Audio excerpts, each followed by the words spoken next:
Assalamualaikum warahmatullahi wabarakatuh. Perkenalkan, nama saya Adik Joanda dari kelas 2C NPM 233510594. Di sini saya akan menjawab soal UAS Praktikum Merkom yang ada di Google Classroom. Pertanyaan pertama, apakah misrate meningkat atau menurun dengan meningkatnya asosiatif? Mengapa?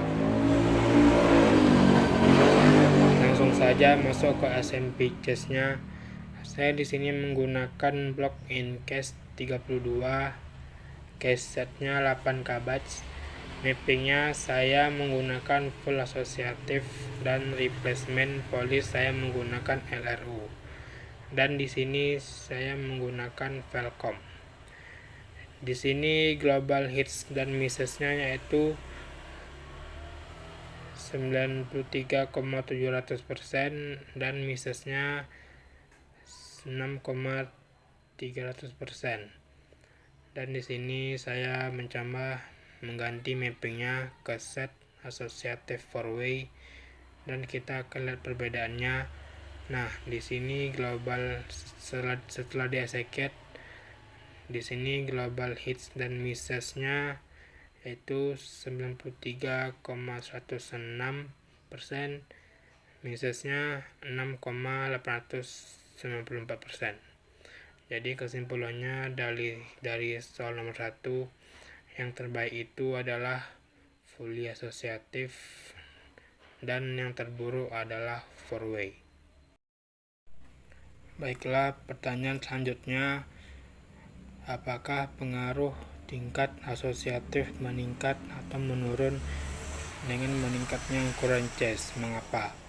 Pengaruh asosiatif terhadap misrate menurun dengan meningkatnya ukuran chest karena chest kecil asosiatif tinggi sangat membantu mengurangi konflik miss-chest besar. Konflik miss sudah jarang terjadi, jadi peningkatan asosiatif tidak terlalu berpengaruh. Jadi pada chest besar, efek peningkatan asosiatif terhadap penurunan miss rate lebih kecil dibanding pada chest kecil.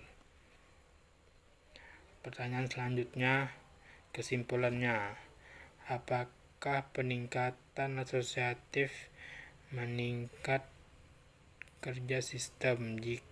Jika jawabannya adalah ya, secara umum ya, manakah yang merupakan langkah dengan lebih banyak manfaat dari direct kedua?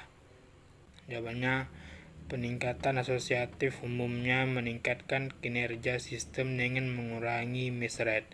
Namun langkah yang memberikan manfaat paling besar terjadi pada tahap awal peningkatan asosiatif. Secara umum, urutan langkah dengan manfaat paling besar adalah dari direct mepet ke 2-way asosiatif. Langkah ini memberikan penurunan miss rate yang signifikan karena mengurangi banyak konflik miss yang terjadi pada direct mepet chest dari 2-way ke 4-way asosiatif. Pertanyaan selanjutnya, apakah miss rate meningkat atau menurun dengan meningkatnya ukuran blocks? Miss rate bisa menurun atau meningkat dengan meningkatnya ukuran blocks karena compulsory misses berkurang karena lebih banyak data dimuat sekaligus.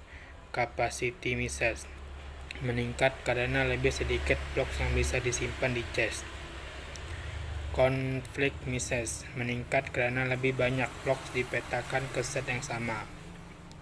Jadi ukuran blocks yang lebih besar bisa menurunkan miss rate karena lebih sedikit compulsory misses, tapi bisa juga meningkatkannya karena lebih banyak capacity dan conflict misses.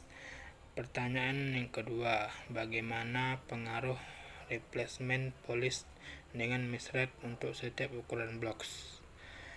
Pengaruh replacement polish terhadap miss rate untuk setiap ukuran blok dalam sistem memori chest dapat dipahami melalui beberapa konsep dasar.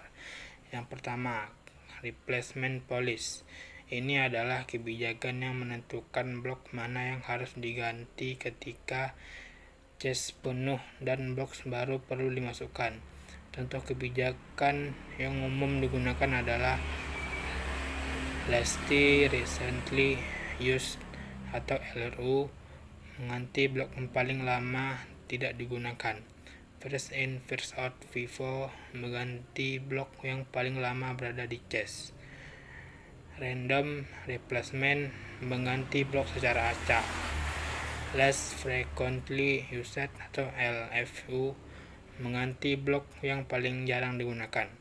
Yang kedua, misread, presentase permintaan memori yang tidak ditemukan di cache dan harus diambil dari memori utama.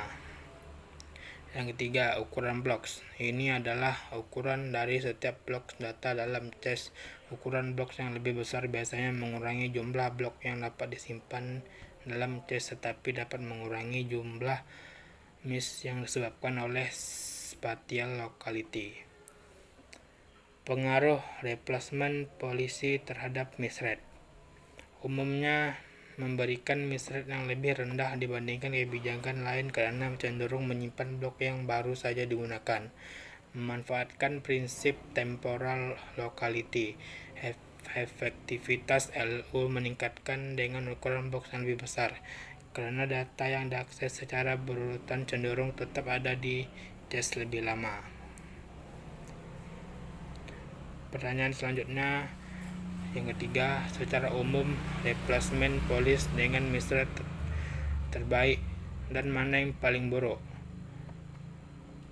Secara umum replacement policy dengan misread terbaik dan yang paling terburuk adalah LRU, least recently used. LRU biasanya memberikan misread terbaik karena secara efektif mempertahankan blok data yang paling sering digunakan dan baru-baru ini diakses. Ini mengurangi kemungkinan data penting digantikan dan dengan demikian mengurangi misread. Yang paling buruk, FIFO atau first in, first out. FIFO cenderung memberikan misread tertinggi karena mengganti blok berdasarkan urutan kedatangan tanpa mempertimbangkan seberapa sering atau baru-baru ini blok tersebut diakses. Hal ini bisa menyebabkan data yang masih sering digunakan digantikan, meningkatkan misread. Secara singkat, LRU misread terbaik, FIFO misread terburuk. Pertanyaan keempat, analisalah apakah setiap trace file mempengaruhi kinerja dari masing-masing replacement policy. Apakah manfaat kinerja replacement policy terjadi untuk semua tolak ukur atau tergantung pada file trace-nya? Tentu, setiap file trace yang merekam pola akses ke data mempengaruhi kinerja replacement policy karena kebijakan penggantian bergantung pada cara blok-blok data digunakan. Berikut cara pola akses dapat mempengaruhi kebijakan penggantian. Baiklah, sekian presentasi dari saya, lebih dan kurangnya mohon maafkan. Saya tutup dengan wassalamualaikum warahmatullahi wabarakatuh.